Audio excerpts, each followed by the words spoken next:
Gracias por la invitación que me han hecho de participar en esta conferencia arquidiocesana del Ministerio Hispano. Y voy a colocar esto aquí abajo. Muy bien. Y gracias pues a Lázaro Contreras y a todo su equipo de trabajo de la oficina del Ministerio por su confianza. La pregunta que se nos plantea y que se me ha pedido contestar es por qué razón podemos afirmar que el sacramento de la Eucaristía es fuente de sinodalidad. Y para responder a esta interrogativa voy primero a compartir con ustedes lo que la Eucaristía es desde la dimensión de comunión, un poquito, así como una brochada, porque después lo van a desarrollar mucho mejor con el doctor William y ahí van a andar completamente más en profundidad.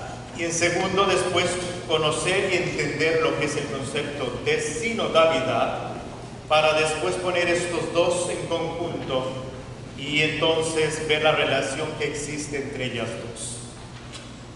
El Catecismo de la Iglesia Católica dice en el número 1323: nuestro Salvador en la última cena, la noche en que fue entregado, instituyó el sacrificio eucarístico de su cuerpo y de su sangre para perpetuar por los siglos, hasta su vuelta, el sacrificio de la cruz y confiar así a su esposa amada, la Iglesia, el memorial de su muerte y resurrección. Sacramento de piedad, signo de unidad, vínculo de amor, banquete pascual en el que se recibe a Cristo, el alma se llena de gracia y se nos da una prenda de la gloria futura. Eso dice el Catecismo en el 1323. Y refiriéndose al mismo, la Constitución dogmática sobre la Iglesia, Lumen Gentium, del Concilio Vaticano II, dice en el numerito 3, la unidad de todos los creyentes que forman un solo cuerpo en Cristo se expresa, se realiza en el sacramento del pan eucarístico. Todos los seres humanos, y ahí estamos ustedes y yo incluidos, están llamados a esta unión con Cristo, dicen los padres conciliares del Concilio Vaticano II. Por otro lado, otro documento del concilio, Sacramento Concilio, dice en el número 10 que la naturaleza de la Sagrada Liturgia, toda la liturgia que tiene la Iglesia, y que habla de la importancia de la vida de la Iglesia, nos instruye diciendo que la unidad de la Iglesia se realiza principalmente por la caridad, por el amor.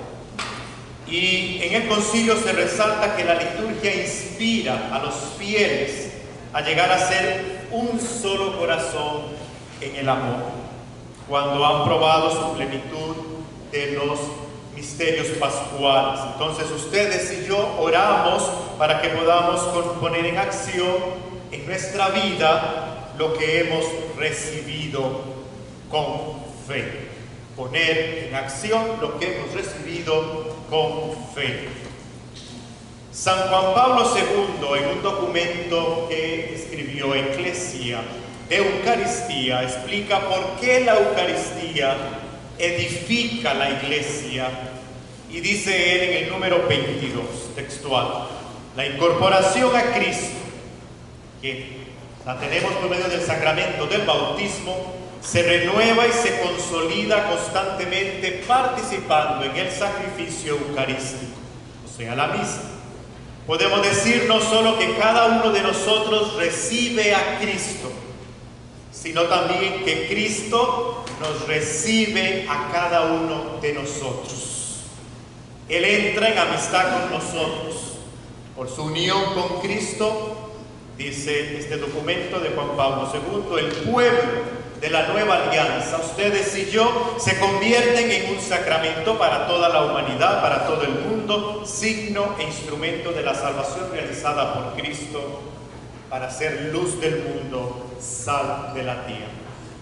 Y el Papa continúa diciendo en el número 23 de este documento de Eclesia de Eucaristía: con la comunión eucarística, la Iglesia consolida también su unidad como cuerpo de Cristo.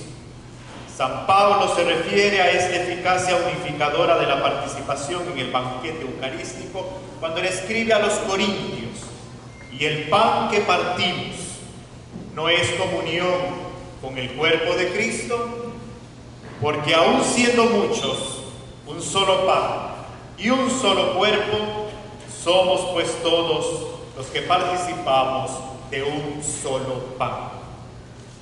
Entonces, al reafirmar la eclesiología de comunión, la cual es idea central y fundamental de los documentos del concilio, San Juan Pablo II, en ese mismo documento, en el número 35, se refiere diciendo que la Eucaristía, no obstante, no puede ser el punto de partida de comunión. No es donde inicia la comunión, sino que presupone ya previamente que se haya sido consolidada y llevada a la perfección esa comunión. El sacramento expresa así el vínculo de comunión, dice el documento, sea la dimensión invisible que Cristo y por la acción del Espíritu Santo nos une al Padre, pero nos une a todos. El mismo pan que yo comulgo, el cuerpo y la sangre de Cristo, lo comes tú, lo come ella, todos, y nos une en comunión al Padre, pero nos une en comunión en el área horizontal. Entonces el Papa Juan Pablo II instruye de que la Eucaristía crea comunión y educa comunión.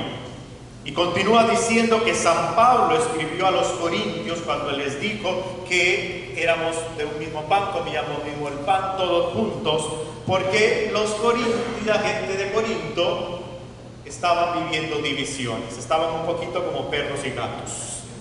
Y estaba habiendo tensiones en ellos. Y entonces, en aquel entonces no había celular, no había un WhatsApp, no había que mandar ahí un texto, un email, ni celular, ni llamadita, que había la cartita, Y entonces manda el comunicado, no dice así la carta, pero me llegó el chisme, me he enterado, y entonces les escribe, y les jala el mecate, les manda la exhortación. Y es cuando San Pablo entonces les explica, dice, como sus divisiones reflejadas en las reuniones eucarísticas, sus divisiones reflejadas cuando estaban celebrando la Eucaristía, la misa, contradecían lo que estaban celebrando, la cena del Señor.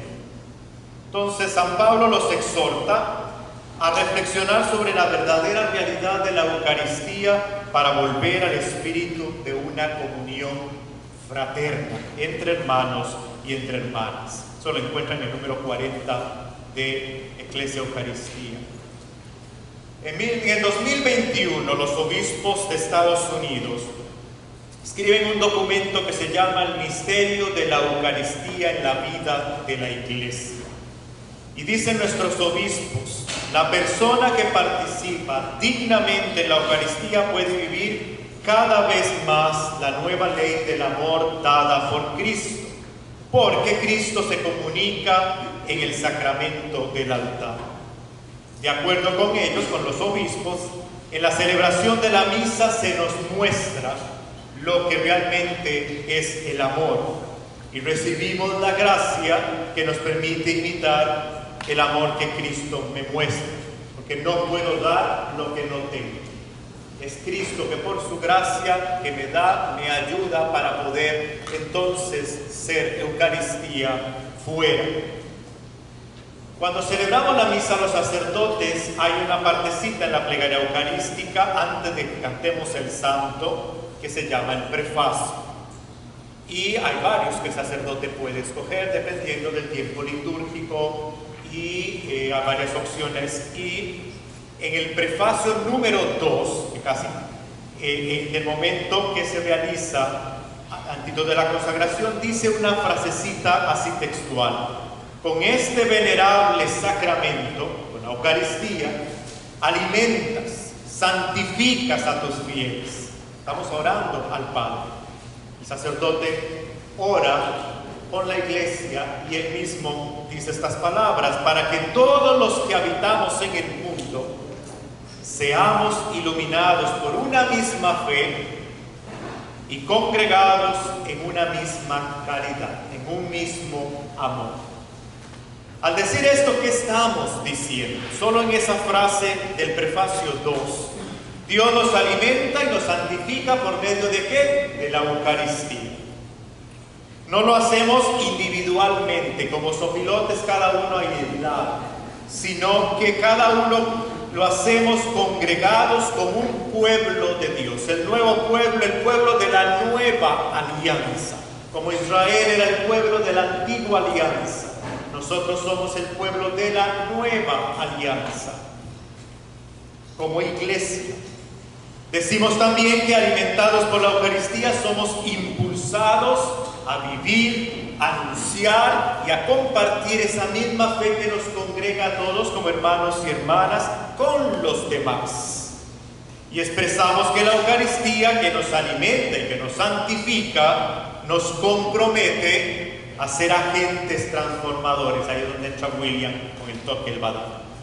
Y entonces me compromete a mí a ser más justo y más fraterno. El Catecismo de la Iglesia, refiriéndose al documento del Concilio de Lumen Gentium, reafirma que la Eucaristía es la fuente y el culmen de la vida cristiana. Y en una ocasión, cuando yo estaba un poquito chavalito, Juan Pablo II dijo: un cristiano que no tenga la Eucaristía como centro es extraño. La Eucaristía tiene que ser el centro del cristiano, y a través del cual todos los misterios y servicios están unidos y orientados. De ahí sale todo. Entonces, resumiendo, el Catecismo remarca que la Eucaristía, esto lo dice el Catecismo en el 1324 y en el 1327. Cuando digo los numeritos del Catecismo me refiero a los que son paralelos, no a la página. Porque acuérdense que de acuerdo a la edición cambian las páginas. Estamos hablando de los números. La Eucaristía es el compendio y la suma de nuestra fe, en el que está contenido todo el bien espiritual de la Iglesia, es decir, de Cristo mismo. Pero, aquí vienen los pero ¿por qué la Eucaristía es la fuente, es la cumbre de toda la vida cristiana? Porque la Eucaristía es la vida cristiana misma. En la Eucaristía tenemos el cuerpo y la sangre, alma y divinidad de Jesucristo real y verdaderamente presente. En la Sagrada Comunión compartimos la plena humanidad y dignidad de Jesucristo. Participamos de su vida eterna misma. Ayer, cuando estábamos en la hora santa, la hora santa fue estuvimos reflexionando, fuimos meditando diferentes pasajes del capítulo 6 de San Juan. Y lo hacíamos por medio del canto, un pedacito de reflexión de la Escritura, que nos hacemos uno con Cristo. En esta intimidad total participamos de su vida, nos da gracia. Y la gracia es de que Dios te hace partícipe de lo que Él es, de su divinidad, y comparte de lo que Él es con nosotros. Y entonces le decía a ella, que creo que hay algunos cursillistas, el cursillista dice que el ideal total que debemos de tener nosotros como seres humanos es estar siempre en gracia. Y entonces, cuando no estoy en gracia, cuando me he alejado, he caído en pecado, he cortado esa relación con Dios, entonces tengo que buscar pronto estar en gracia de Dios. El santo no es el que nunca peca. El santo es el que cae y se levanta más rápido. Y es ahí donde está la diferencia. Caí, me equivoqué, rapidito busco la gracia, busco el amor y la misericordia de Dios para seguir caminando. En la Eucaristía el amor y la vida de Dios se nos da directamente y, lo más hermoso, gratuitamente. No tienes que pagar nada. Gratuitamente el Señor se te da y directamente, no solo espiritual, sino corporalmente también. Por medio de la Eucaristía estamos unidos con Jesús más íntimamente. Hay otras formas en que nos unimos a Cristo, pero íntimamente, de lo que podemos estar unidos con cualquier otra persona, es con Jesús. En el sacramento del matrimonio están unidos y son reflejos, signos del sacramento, del misterio de Cristo que da la vida por su iglesia, Cristo el esposo y la esposa la iglesia. Y ahí tienes a tu esposa, pero aquí están en una intimidad, son una sola carne. Pero con Cristo íntimo total contigo, que se hace uno contigo. Y les decía ayer en la adoración eucarística, por unos segundos en lo que recibes el cuerpo y la sangre de Cristo y caminas y te vas a sentar, no sé cuánto durará el proceso científico de descomposición del pan, el cuerpo de Cristo, ya eso que le toca a los científicos explicarnos, pero por mínimo de, qué sé yo, 10, 20, 30, 60 segundos, es uno contigo, completamente unido tú con Él y Él contigo, unidos con el mismo cuerpo de Cristo en comunión, no solo con Él, sino también con todos los santos y creyentes que han estado unidos a Él a lo largo de los siglos. De la Eucaristía brota todo lo demás. ¿Qué quiere decir esto? Que toda la gracia por la cual Dios nos perdona y nos salva brota de ahí. Toda la fe, la esperanza, la caridad que Dios nos infunde brota de la Eucaristía. Todo el poder, toda la autoridad, la habilidad que Dios nos da para apartarnos del pecado y seguirlo, para buscar su justicia, para amar y servir a los demás, brota de la Eucaristía. Toda predicación, toda enseñanza, todo ministerio brota de la Eucaristía. Sin la Eucaristía no podríamos tener predicación, enseñanza, servicios, comunión. Hoy cerramos todo este día de que vamos a congregarnos ¿con qué? Con la Eucaristía. No podríamos concebir eso. Y por eso es lo más hermoso cuando uno le pregunta a una pareja que se va a casar. Están las dos formas. ¿Quieres el rito del sacramento del matrimonio nada más o lo quieres con? Y normalmente entre la comunidad nuestra hispana es con la Eucaristía. Y queda mucho mejor expresada ahí y los demás sacramentos. Entonces por todo ello está unido toda la Eucaristía. Sin la Eucaristía no tiene sentido entonces predicación, enseñanza ni los diferentes servicios y ministerios que tenemos en la iglesia. La Eucaristía es la fuente de nuestra vida, es nuestra comida, pan del cielo. Entonces ahora bien, vamos a dejar a un lado la Eucaristía por acá, para entrarnos entonces en el otro concepto que es de la sinodalidad. Y ustedes y yo sabemos muy bien, como lo reflejaba y lo decía Lázaro al inicio, que nuestra iglesia se encuentra en un tiempo de sínodo. ¿Ok? Esto no es extraño a ustedes. Para bien o para mal, con bueno y con malo, con críticas o no, sabemos que estamos en un tiempo de sínodo.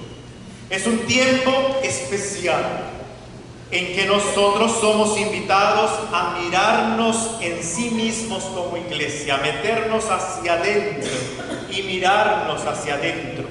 Es una oportunidad que la iglesia está teniendo para profundizar en lo que significa profundizar, no iniciar, ni inventar, ni crear, sino profundizar lo que significa ser parte de la iglesia y lo que significa lo que es ser iglesia.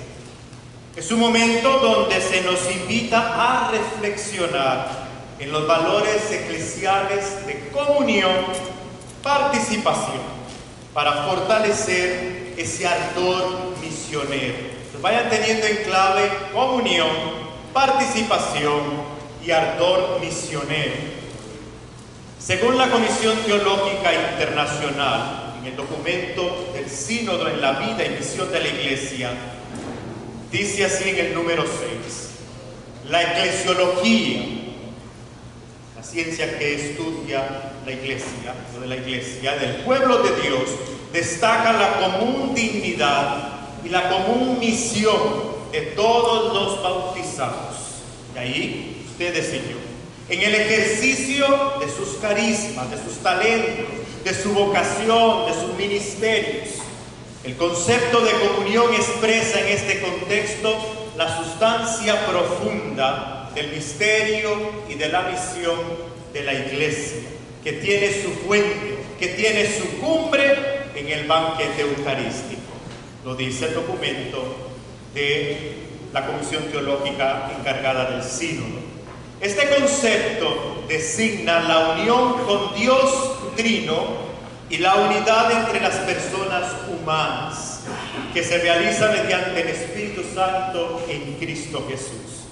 Y continúa esta Comisión Teológica diciendo que la sinodalidad, en este contexto eclesiológico, indica la específica forma de vivir y de obrar de la Iglesia de pueblo de Dios. ¿Cómo es que tenemos que obrar? ¿Cómo es que tenemos que actuar? ¿Cómo es que tenemos que vivir como Iglesia?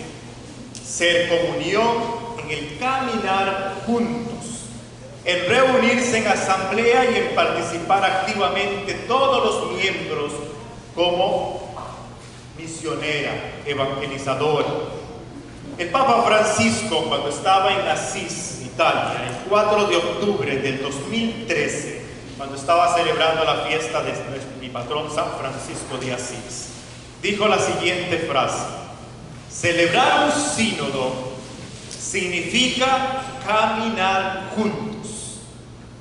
Creo que esta, decía él, creo que esta es realmente la experiencia más maravillosa que podemos tener. Pertenecer a un pueblo que camina a través de la historia junto con su Señor. Pasaje de Maús, ¿no? Que camina entre nosotros. No estamos solos, no caminamos solos. Somos parte del único rebaño de Cristo que camina junto. El domingo pasado celebrábamos el buen pastor, ¿no? Pastor que camina con su rebaño. Para comprender mejor lo que ha dicho el Papa Francisco, es importante comprender bien qué entender por sinodalidad. Porque si no entiendo este concepto, voy a andar más perdido que el chiquito la Llorona. Entonces, primero, sinodalidad no es un nuevo elemento de la vida de la Iglesia.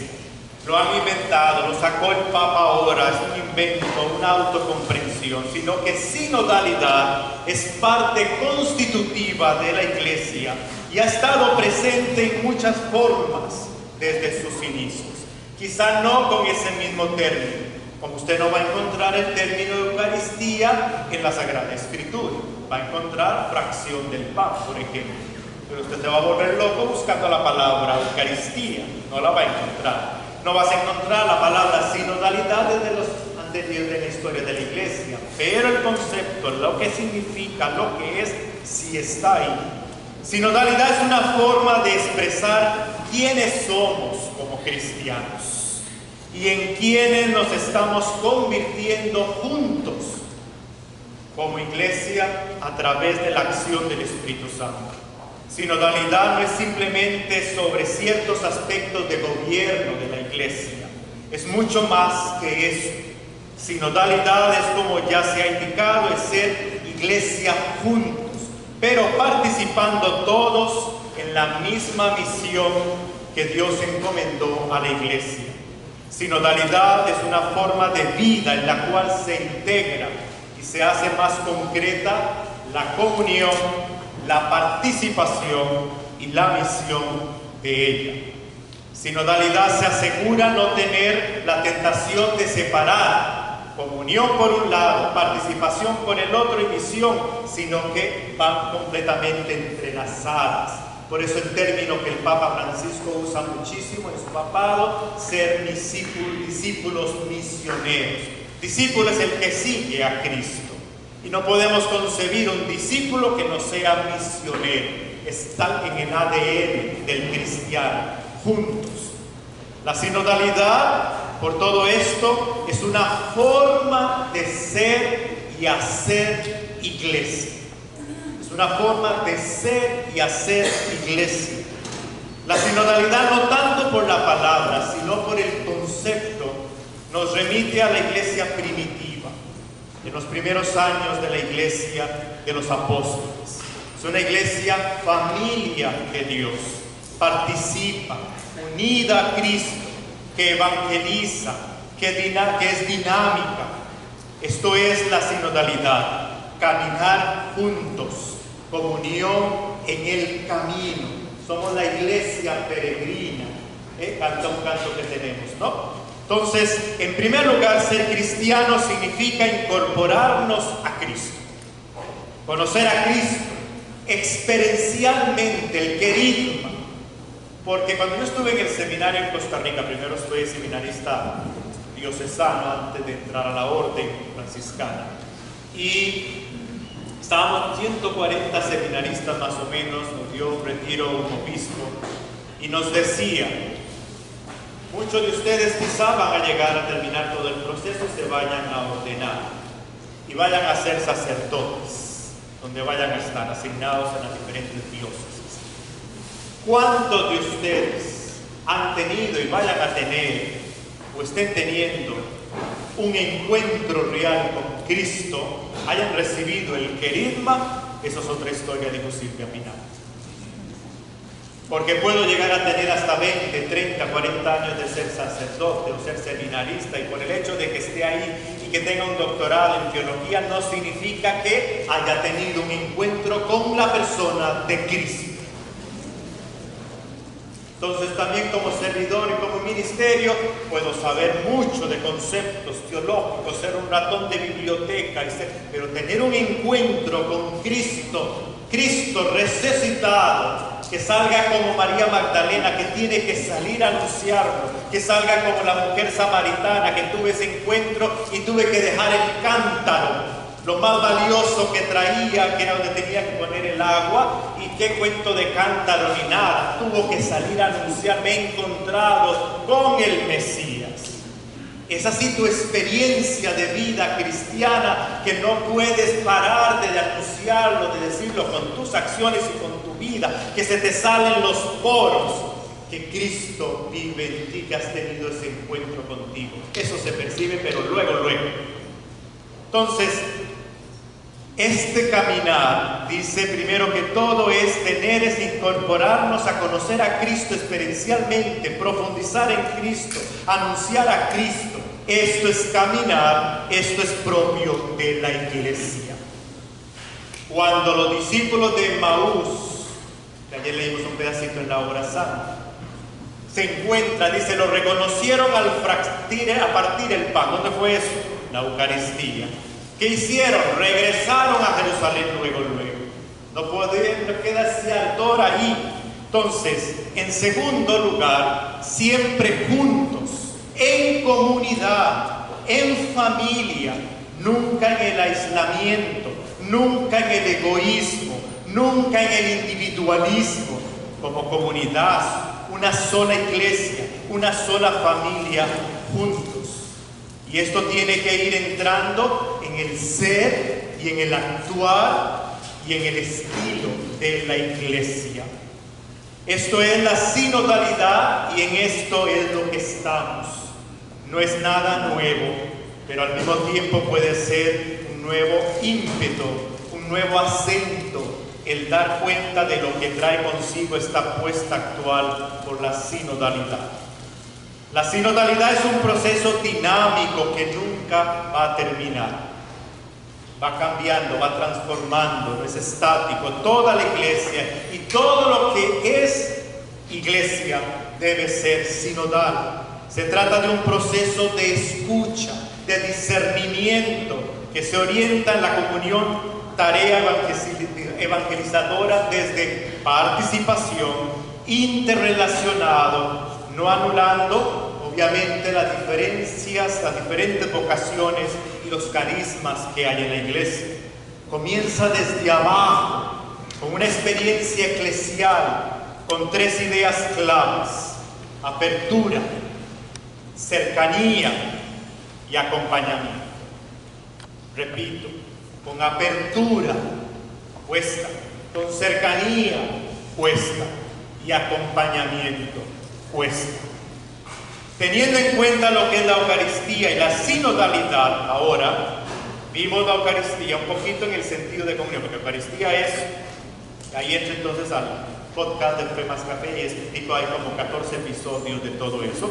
Pero, y sinodalidad, me gustaría ahora hacer mías las palabras que dijo el arzobispo Charles Thompson en una homilía en el 2021, el 17 de octubre, cuando celebraban la solemnidad de San Pedro y San Pablo. Y Monseñor Charles dijo lo siguiente: la Eucaristía y la sinodalidad no son mutuamente excluyentes entre sí, sino una oportunidad de gracia.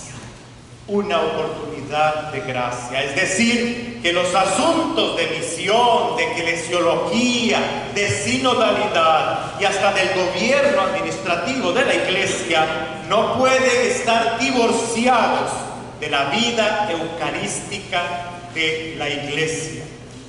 Mis queridas hermanas, mis queridos hermanos, es importante recordar y no olvidar que nuestra comunión, nuestra participación y misión como católicos está enraizada en nuestra identidad eucarística. Y ahí está la unión. El que seamos comunión, participación y misión, los tres elementos y conceptos de la sinodalidad, del sínodo, está enraizada. Saben bien cuando es raíz, ahí está agarrada en la identidad eucarística. Y para ello hay 4 puntos que quiero compartir con ustedes. La Iglesia vive de la Eucaristía, ¿no? Vivimos de la Eucaristía. Tenemos que ser como una garrapata. Yo no sé si se usa el mismo nombre en todos los países. ¿Saben qué es una garrapata? Que la ven en los caballos y en las vacas, ¿no? Y se pega chupando ahí. Arrancar una garrapata, hasta cuando la arrancas un pedazo de carne, ¿no? Pues tú y yo tenemos que ser como una garrapatita con la Eucaristía, porque vivimos de la Eucaristía. Entonces, y la Eucaristía hace la Iglesia. Es el primer término que voy a hablar. El segundo es: la Eucaristía es comunión, que hablé un poquito al inicio y que después William va a desarrollar 3 horas con ustedes. Y hace a la Iglesia comunión. Es comunión y hace Iglesia. Iglesia somos tú y yo, cuerpo de Cristo, Cristo la cabeza. La Iglesia hace que la Iglesia sea comunidad de personas. Tercero, la Eucaristía es participación, que hemos explicado en el primer inicio de mi participación, y hace a la Iglesia participativa. Y cuarto, la Eucaristía es misión y hace a la Iglesia misionera. Entonces, el primero es de estas 4 relaciones entre Eucaristía e Iglesia sinodal. Vamos con la primera. La Iglesia vive la Eucaristía y la Eucaristía hace la Iglesia. El ser, la vida, la misión de la Iglesia procede de la Eucaristía. Es decir, tiene como fuente a la Eucaristía, fuente y culmen de el cristiano. ¿De acuerdo a lo que escribió Juan Pablo II en Iglesia Eucaristía? Pero al mismo tiempo, toda la acción de la Iglesia, toda la acción, porque la Iglesia no es estática, pasiva, está en movimiento, toda la catequesis, las misiones, las acciones sacramentales, todos los servicios, todo se orienta a la Eucaristía como su punto final y más importante. Porque si no, yo me convertiría los servicios en una ONG nada más. Tiene que llevar a culme como la Eucaristía. Es fuente porque los que están en todas las acciones de catequesis, de misión, de acciones, de servicios, son las garrapatitas. Chupan de ahí para poder actuar y actuar, porque no puedo hacer lo que no tengo. Y obviamente va a llevar sus acciones, va a llevar sus servicios, va a llevar toda la vida sacramental de las parroquias y de las diócesis hacia la Eucaristía como punto final. Celebrar la misa, comulgar, comer el cuerpo y la sangre del Señor y adorarlo en el Santísimo Sacramento no debe ser una devoción individualista.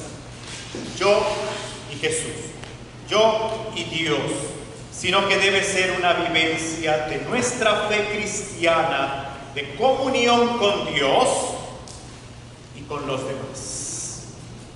Y con los demás.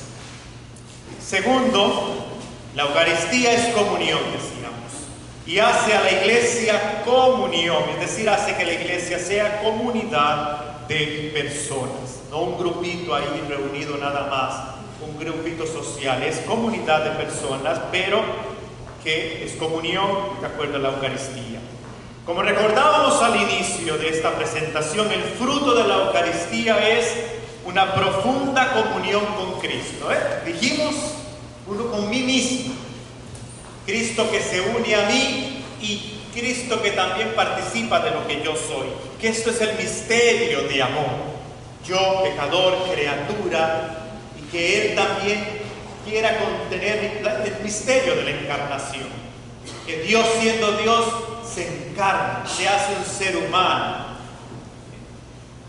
que al mismo tiempo es unión, pero que nos hace con los demás a los que Él se entrega, porque Jesús se entregó por ti, por ti, por ti, por ti, por Él mismo.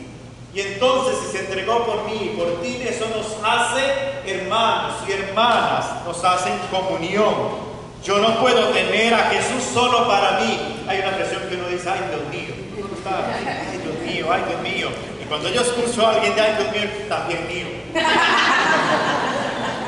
No se lo apropio. Yo únicamente puedo pertenecerle en unión con todos los demás. Yo solamente puedo pertenecerle a Jesús en unión con los demás. La comunión me hace salir de mí mismo para ir hacia Dios. Por consiguiente, con todos los cristianos, formar un solo cuerpo. Y ahí es el detalle, lo que le pasa a un miembro pequeñito del cuerpo, le pasa a todo. El dolor de Él es mi dolor, la alegría de Él es mi alegría. ¿Saben que los primeros cristianos era ahí? Lo que atraía y decían, mírenlos cómo se aman. Yo quiero pertenecer ahí. Fue el atractivo, fue una cuestión que atraía en los años primeros de evangelización de la iglesia primitiva. Mírenlos cómo se aman. Será la arquidiócesis de Galveston, Houston, que dirá a toda la humanidad, todo Houston, mírenlos cómo se aman. Yo quiero pertenecer ahí. ¿Qué es lo que tienen que hacen que mírenlos cómo se aman? ¿O será como la comunidad de Corintio, que San Pablo tuvo que escribirles a decirles? No me respondo. Entonces, cada vez que celebramos la Eucaristía, comulgamos el cuerpo y participamos de ella. Cuando decimos toda la iglesia, nos referimos a todos.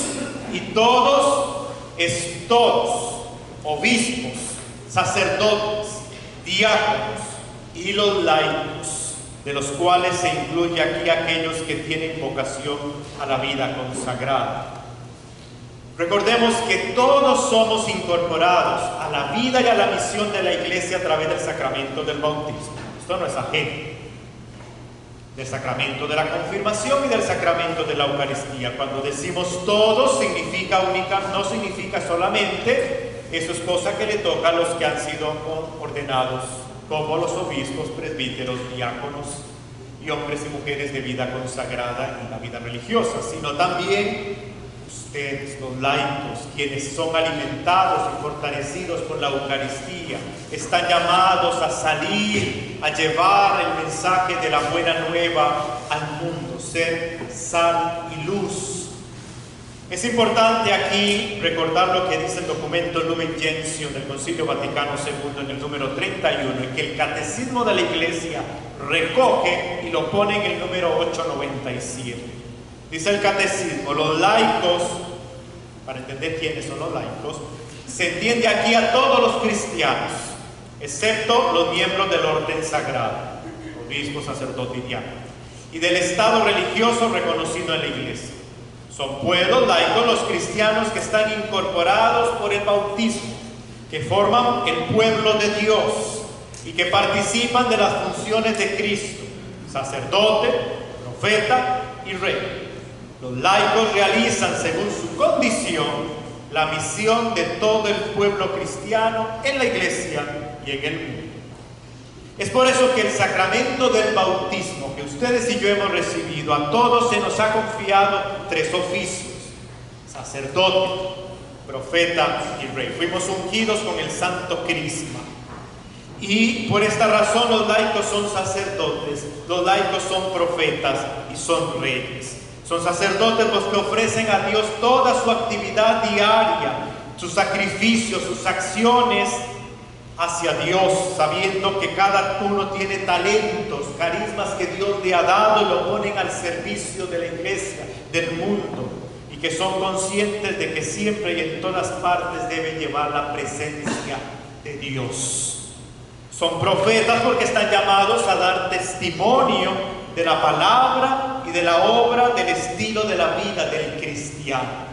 Anunciar y denunciar. Y somos reyes, personas de esperanza, que tenemos la esperanza del reino de Dios aquí y ahora, que tiene que ser evidente los valores de la caridad, de un Dios que es amoroso, misericordioso, construyendo comunidades que se alimentando la dignidad de todos los seres humanos y del bien común.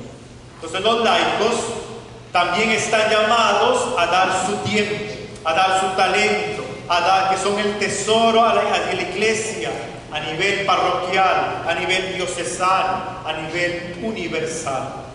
De hecho, en el decreto sobre los laicos promulgado por el Concilio segundo, Christi Fidelis Laici, los padres conciliares escribieron que la actividad de los laicos dentro de la Iglesia, ¿qué es necesaria, que sin ella el apostolado de los pastores generalmente no podría alcanzar su plena eficacia, porque ni los curas ni el obispo no pueden estar metidos donde usted está todos los días, viendo al Real Madrid ganándole al Barcelona.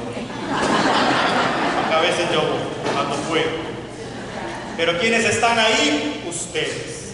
¿Quiénes están en la fiesta de la quinceañera? Ustedes. ¿Quiénes están en el shopping center? Ustedes. ¿Quiénes están ahí en las fiestas que hacen? Ustedes. ¿Quiénes están en los grocery stores? Ustedes. ¿Quiénes están en las empresas, en todo lo que hay a ver y por haber? Ustedes. Entonces, no se equivoca el documento en el número 27 de Christi Fidelis Laici. 4. La Eucaristía es misión y hace a la Iglesia misionera. La Eucaristía es misión porque la Eucaristía es la prolongación sacramental de la misión de Cristo, del Hijo de Dios que viene al mundo para redimirlo y transformarlo. Cuando Jesús está en la cruz dice, it is finished. Está completado, está hecho. ¿A qué se refiere? ¿Qué está diciendo Jesús en la cruz? Tiene que ligarlo un poquito, conectarlo con la última cena.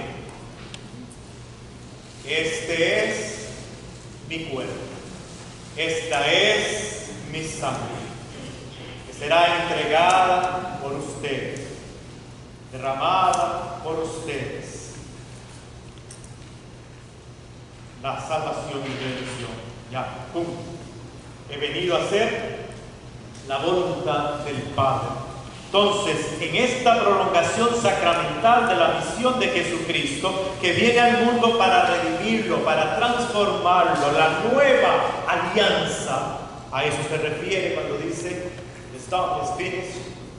Los que participamos de la Eucaristía, tú y yo, somos invitados a ser, como iglesia que somos, testigos ante el mundo de la misión de Jesús. En este sentido, la celebración eucarística no es un punto de llegada, sino un punto de partida que nos empuja a salir, a ir. ¿Qué dice el sacerdote? Y cuando tiene un diácono lo dice el sacerdote cuando la despedida final en la Eucaristía. Pueden ir en paz, una de ellas. Más que un vayan tranquilos, ya todo se terminó aquí en la misa, ya vayan en la paz de tranquilito, pueden salir, aunque salimos a veces ni siquiera esperamos eso. Después de la comunión salimos luego a buscar el carro. Es un mensaje de vayan. Tiene todo un concepto de vayan, ustedes son enviados. Ese es el concepto, se quiere reflejar ahí. Es como un imperativo, un mandato, recordándonos lo que Jesús dice en Mateo 28:19, vayan y hagan discípulos a todas las naciones. Mi misa no terminó ahí a las 11 de la mañana de la misa de 10. Al contrario, ahí está iniciando desde que voy en el parqueo y tengo ahí a aquel señor que va parqueando y se va atravesando en el carro. Desde ahí empieza, cuando tengo que ser Eucaristía, cuando tengo que empezar mi misión de cristiano, de una iglesia misionera. La conclusión de cada misa se relaciona claramente con el envío a la misión. Una misión que se nos compromete a todos los bautizados. Obispos, sacerdotes, diáconos, religiosos, religiosas y millones de laicos. Entonces, me gustaría concluir compartiendo con ustedes las palabras que el ahora cardenal Christopher Pierre, nuncio apostólico para los Estados Unidos, dijo en un discurso a los obispos de Estados Unidos en la reunión que ellos tenían anual en junio 2022 en Orlando, Florida, donde manifestó que el avivamiento eucarístico que actualmente vive la Iglesia de Estados Unidos es un medio para complementar y mejorar el sínodo sobre la sinodalidad. Y él dijo estas palabras textuales: la Eucaristía es la presencia real de Cristo. Es un sacramento dinámico que impregna todo lo que hacemos con el amor continuo de Cristo por su pueblo. Es un sacramento para la misión. Ya lo dijimos, vayan. Pueden ir en paz, o sea, vayan, la misión. El avivamiento eucarístico, por lo tanto, es un llamado a dejar, dice el cardenal, que la totalidad de nuestras vidas sea una expresión de la presencia del Señor en nosotros. Enseñar la doctrina de la presencia real de Jesucristo en la Eucaristía, promover la adoración eucarística y llevar a nuestro Señor en procesión, sin duda va a dar frutos en la vida de los fieles. Pero, dijo él, no yo, el fruto se va a multiplicar solamente si los fieles aprenden que la Eucaristía que están recibiendo, que están adorando, está destinada a ser los misioneros que llevan la presencia de Cristo. Cuando van, esto lo agrego yo, cuando están en su casa con su esposa, cuando están con sus hijos, cuando están en el trabajo, cuando están en el partido, cuando están en el baile, cuando están en donde vayan, que ahora están ellos a personas que aún no conocen al Señor. Si no hay algo, esto soy yo, no palabras del cardenal, hay algo como que no está ahí conectando el asunto. Entonces, para el nuncio apostólico, que es representante del Papa, sinodalidad es mucho más que un programa, es mucho más que un plan de acciones. Para él, para el nuncio, sinodalidad, como ya lo hemos indicado, es una forma de ser iglesia. Y así lo dejó claro cuando le siguió diciendo a los obispos de este país: la sinodalidad no es un sistema de GPS. Todo el mundo tenemos el GPS para decirnos por dónde ir, por aquí y por allá, que nos dice paso a paso la dirección para llegar a un destino. Al contrario, la sinodalidad es más bien como un compás que apunta siempre a Jesús, quien es el verdadero norte, pero dejando que el viajero discierna el camino. El norte es Jesús, tira el compás, pero ¿cuál va a ser el camino? Tienes que discernirlo, dice él, a través de la observación cuidadosa del entorno que le rodea. En el contexto que vive hoy la iglesia del siglo XXI, no del siglo XV, del siglo XVI, del siglo I, nos toca como iglesia discernir cómo caminamos juntos en el siglo XXI. Queridos hermanos y mis queridas hermanas de la Iglesia Arquidiocesana de Galveston, Houston, como iglesia estamos llamados a vivir un camino de sinodalidad, que debe ser al mismo tiempo un camino eucarístico. No son dos caminos separados. Y no son separados porque, según nos decía ya San León Magno, desde el siglo V, en la Eucaristía celebramos lo que somos y en la Eucaristía nos convertimos en lo que celebramos. No lo dijo Francisco el Papa, no lo dijo su obispo, no lo digo yo, no lo dice ningún teólogo moderno, ni medieval, ni Santo Tomás de Aquino, sino San León Magno en el siglo V, padre de la Iglesia. En la Eucaristía celebramos lo que somos y nos convertimos en lo que celebramos. Como bautizados, todos pidámosle a Dios con confianza de que la participación frecuente en el misterio eucarístico, Eucaristía celebrada, Eucaristía comulgada y adorada, nos transforme en una iglesia sinodal, fraterna, participativa y misionera. Por todo esto, mis queridos hermanos, mis queridas hermanas, la Eucaristía, creo yo, respondiendo a la pregunta inicial, es fuente de sinodalidad.